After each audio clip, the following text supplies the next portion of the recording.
There is one thing that Bianca Belair is willing to do, and I am absolutely game, match, set, and ready for. And in this video, I'm going to tell you exactly what that is and what she recently said in a recent interview. Now, we know that Bianca Belair, she's been around WWE for a while, and for the majority of her tenure in the company, she's been a babyface. And as a babyface, she has cashed her way on to the main event scene of WrestleMania because after winning the Elimination Chamber, outlasting the likes of Bayley, Liv Morgan, and others, it is Bianca Belair going to WrestleMania. She's going to be challenging Rhea Ripley for the Women's World Championship. And we can scratch that because, of course, we know that Bianca Belair is now going to be facing Io Sky for the Women's World title after Io Sky beat Rhea Ripley on a recent episode of Monday Night Raw. Now, reportedly, WWE is planning Bianca Belair versus Rhea Ripley versus Io Sky for the Women's World title at WrestleMania 41. So we will see how it all plays out, but I still think there's a lot of potential in a Bianca Belair versus Rhea Ripley singles match, which I'm going to discuss. Dream match, and yes, we've seen this match in NXT, but on the main roster, we've never got to see them one-on-one. It's a match in which both competitors have openly discussed wanting to do, talking about how they believe that they can have magic if they share this word circle with each other. Now, whether it's in NXT, whether it's on the main roster, Bianca Belair has always been a lovable babyface, a very loyal fan base that has really supported her through her ups and her downs in WWE.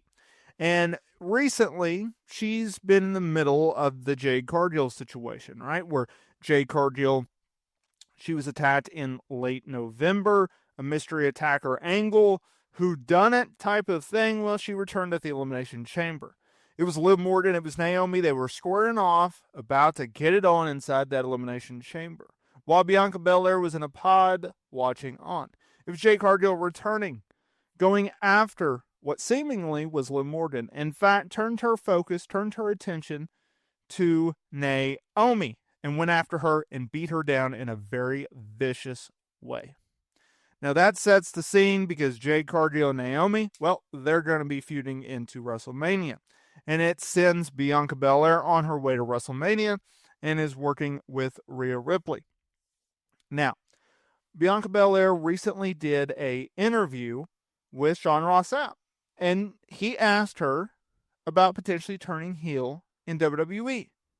She said simply, never say never about becoming a heel, but added that it's something that would need to be substantial. Okay? That's what she had to say. I never say never, but what I will say is that it would have to be something substantial and a bigger picture to just, because I feel like being a successful babyface, a babyface who is consistently able to keep their name at the top of the conversation, it's very hard to get it. Once you get it, you don't really want to let go of that. The longer you can hold on to it, that if that a heel turn happens, the bigger that the heel turn will be. If it does happen, I want to be the heel that people would not like. I don't know if I'm ready for that or if everybody else is ready for that. It's one of those things that when I hear fans say I love so much, and so as a heel, when I hear love and heel in the same sentence, that doesn't work for me. Someone like Nia Jax, how valuable she is to the division, playing that role. We need that. We'll see what happens and where it goes right now. I don't know if I'm ready for that or if the fans are ready for that. But when it happens, it's going to be big if it ever happens. Who knows? So that's what she had to say. Very, very interesting. Now let's break down this for a minute. If she turns heel, A, she needs to be ready for it, and B, the fans need to be ready for it, right? The fact that Bianca Belair cares about the fans, that she cares about the way that they feel about a storyline, that's massive. And that is one of the reasons why Bianca Belair is so over with the fan base. That is why she has a loyal connection to this fan base where she cares about what they think about her storyline and they care that she cares that they care about her storyline. It's a give and take, right? Another thing, to her credit, she knows, hey man, if I turn heel, this is not going to be a half butt type of situation. We're either going all the way or we ain't going nowhere. Because just like we've seen with John Cena, and just like he's talked about it, and just like the classic heels, including like a JBL has talked about, or a Chris Jericho has talked about, how they believe heels should not be cool. Anything that a person does as a heel, it should be done to piss people off. That's what a heel's job is. There is no merchandise, there is no royalty checks for them. That's gone. It's over. See you later. I like Chris Jericho's breakdown of, or John Cena's breakdown, where, okay, John Cena talked about this before his recent heel turn, which was amazing. But he talked about this in a Chris Van Vliet interview. And he was talking about how if I ever turn heel, I'm not going to have jorts. I'm not going to have a baseball cap. I'm not going to have a t-shirt. I'm going to be completely different. I'm not going to have the same theme song. I'm going to have a different theme song.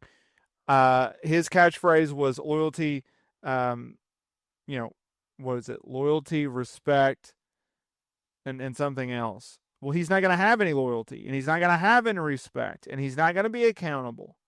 And someone's going to roast me down in the comments because I forgot John Cena's tagline, but you get the gist. So if Bianca Belair comes out there and she's a heel, well, then all of a sudden, all of the things that she stood up for, well, she can't stand up for that. The bright, in my opinion, heels should always wear dark colors. Dark reds, blacks, browns, right? Dark blues, dark purples, anything dark. Baby faces shouldn't have those colors. You can still have red and purple and blue, but don't have it dark, right? And nothing is worse than a baby face wearing a black attire and a heel wearing black attire, or a baby face wearing white attire and a heel wearing white attire, right? That's just my thinking. So if Bianca Belair ever turns heel, instead of, her energetic music, I want it dark in tone. Instead of this over-the-top persona, always smiling, I want a more serious edge, calm demeanor. Instead of bright colors, I want darker colors, right? Like, I want to set the mood. That's, in my opinion, what a heel should be. And I think Bianca Belair is in the same mindset of, if we're going to go, if we're going to try, if we're going to attempt, well, we have to go all the way. That's the right mindset. That's where you need to be in this business, in my opinion. Do I think Bianca Belair can pull off a heel turn? I do, because I think she's an outstanding performer. I understand that she gets a lot of respect, and rightfully so, of how such of a great athlete Bianca Belair is inside of the ring, and she can do moves like no one else. But I don't think she gets enough credit for the ability to tell a story and the ability to cut a promo in which she can do.